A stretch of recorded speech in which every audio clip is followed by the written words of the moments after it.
Bien-aimés, je suis vraiment heureux de partager une bouchée de la parole avec vous à la table du Seigneur.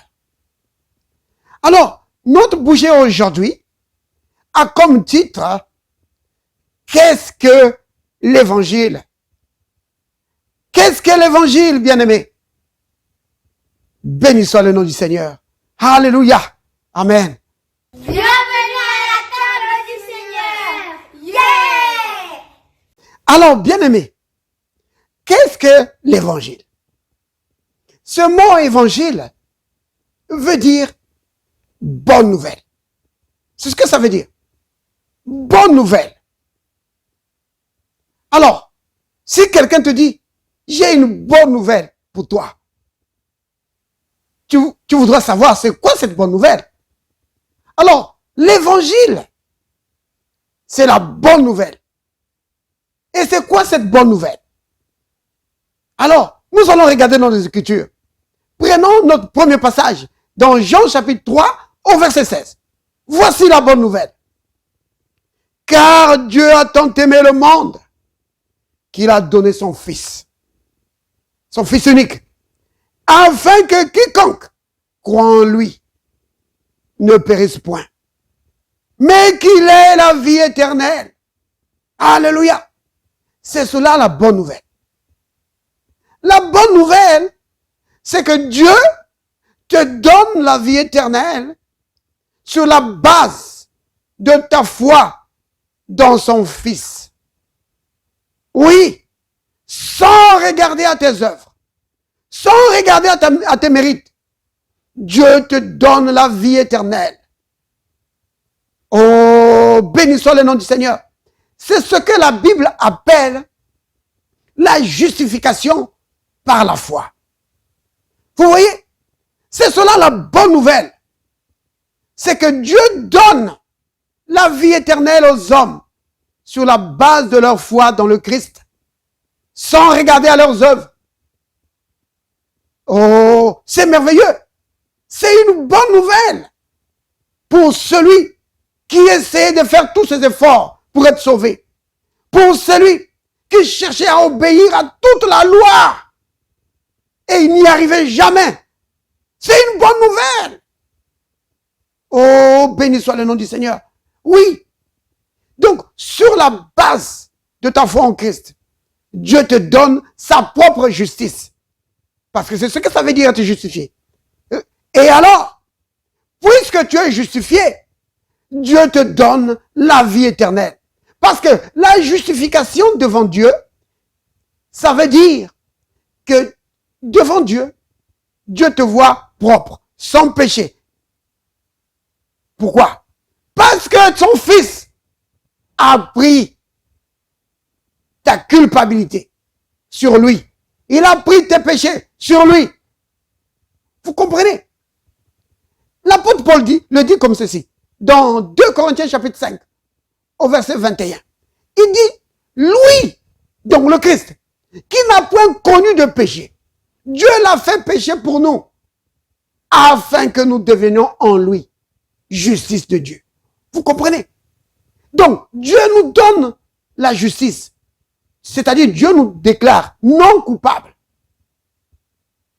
Ça veut dire quoi?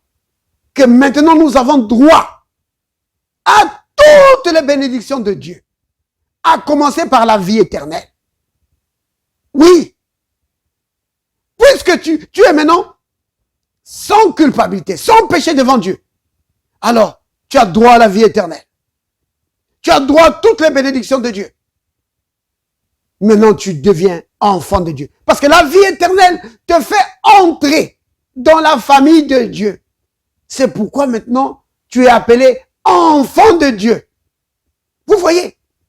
Et l'apôtre Jean de dire, dans 1 Jean chapitre 3, au verset 1er, il dit, regardez de quel amour le Père nous a aimés pour que nous soyons appelés enfants de Dieu. Vous voyez?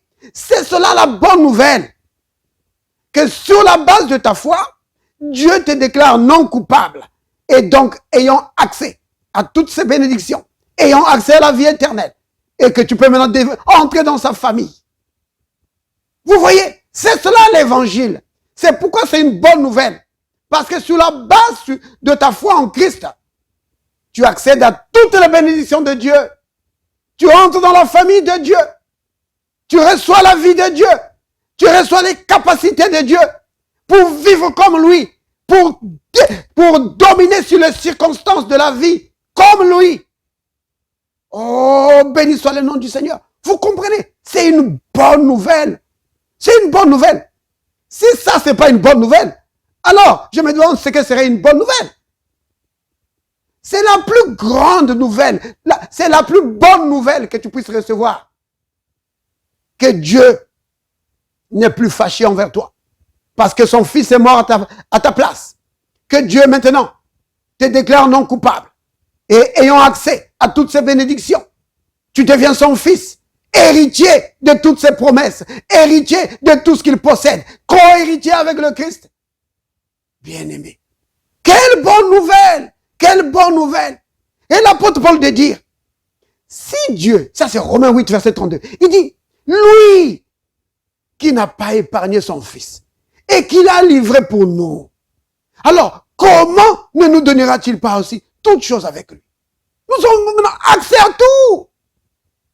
Oh, quelle bonne nouvelle! C'est cela l'évangile, bien-aimé. Vous comprenez? Alors, bien-aimé, voici ce que le Christ il dit.